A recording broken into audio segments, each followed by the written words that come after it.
Ever wander into a bar and find the Holy Grail just chilling behind the counter? At Jock Lindsey's Hangar Bar in Disney Springs, it's all part of the adventure. So grab a drink, bring your curiosity, and come treasure hunting with me. Welcome to Pop Culture Passport, your ultimate guide to quirky and cool destinations across the US. I'm your host, Beth Scalacci, aka the Roman Yeti, here to help you dive into the world of theme parks, uncover film and TV locations, and explore quirky museums, roadside attractions, and legendary venues that capture the heart and soul of this unique country.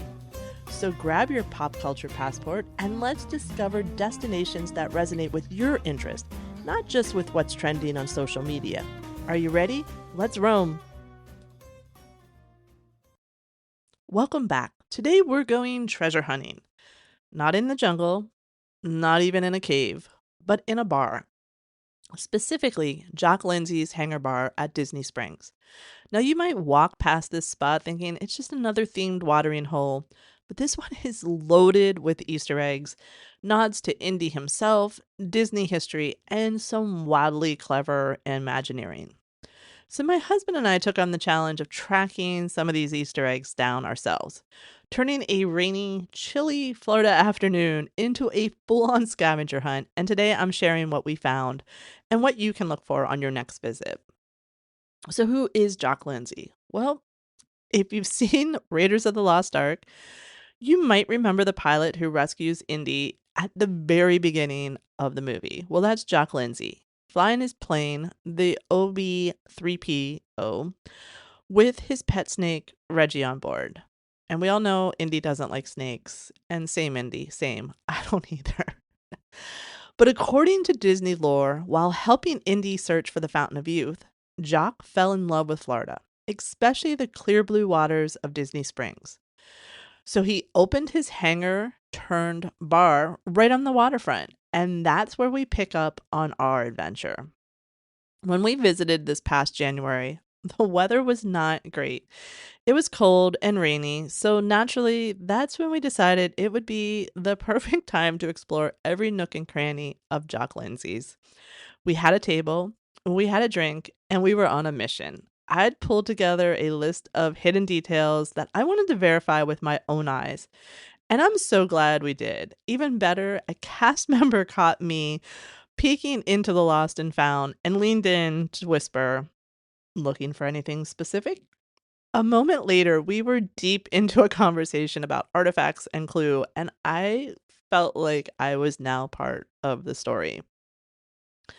So let's talk treasure. Let's start with the Indiana Jones Easter eggs. Um, I'm going to be sort of listing through these pretty quickly, but don't worry. On the website, theromanyeti.com, I will have a printable list of these for your next trip. So don't worry about taking notes. Just sit back, relax, and you can get a brief view into what you're going to be looking for. So, first up, the fertility idol from Raiders of the Lost Ark is perched on a shelf, and it's just one of the first things eagle eyed fans might spot. But if you're not looking up, you might miss it. That's going to be my key to a lot of these and anything at Disney. Always look up, look everywhere. Now, in the lost and found area, you're going to find a lot of stuff. You're going to find Marion's medallion, the peacock eye diamond from Temple of Doom, and even a cloth depicting Mara from the Indiana Jones Adventure Ride. There's a no bartering sign that is complete with an image of the Holy Grail from The Last Crusade, which, feels pretty on brand, honestly. And outside in the it's out in the deck area actually, you can find Jock's boat, which is named Reggie after his snake, and the one that Indy had met in the beginning of the movie. And then tucked away on a shelf, you'll see like sort of almost voodoo doll shape styling of Indy, Willie, and Short Round. Yes, I love the Short Round is included. It was so fun. And oh, the C3PO. Gosh, it's so hard to say. There's a model version of Jock's plane inside the bar too, complete with the punny Star Wars nod. And another fun detail, there actually is a crate named Reggie inside the bar. Um, and I believe, if I'm remembering correctly, the crate's open. So, you know, do do what you want with that information. But it's not just Indiana Jones stuff that you're gonna find. The Imagineers really have some nods to some good Disney lore. So in the Lost and Found area, you're also going to find a passport for Samantha Sterling, and she was a beloved character from the old Adventurers Club that was located in Pleasure Island right there in Disney Springs. Um, so it's a long time Disney Springs, Disney fans, that's a good wink for you. There's also a pile of umbrellas that sit next to a shrunken head, which, just a little subtle Jungle Cruise reference alert for you guys. The flight logs that you'll find mention a Jungle Cruise skipper escorting Jacques to Schweitzer Falls. So again, like we're just tying it all things. I love the SEA lore that is being built at Disney. Maybe someday I'll need to dig into that on an episode. I think so. It's something that's been, they've been adding to Jungle Cruise. You can see the references in the queues. Part of Adventurers Club was SEA. It's said to be that Jock was part of SEA. So I just love this sort of under under radar universe that's being built. I'm waiting for the movies. Come on.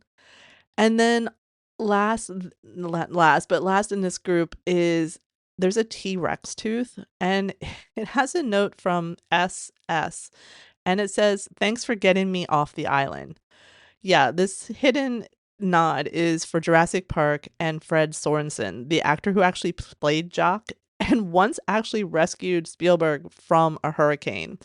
That was the crossover I was not expecting, but it's a lot of fun and you'll need to check that out.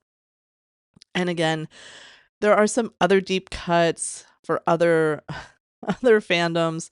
For starters, there's a poster for Bigelow's Air Pirates Circus, a fictional flying circus where Jock apparently performed alongside Cliff Secord, um, also known as the Rocketeer, and real life aviator Pancho Barnes. So it's just a fun mashup of historical aviation and pop culture.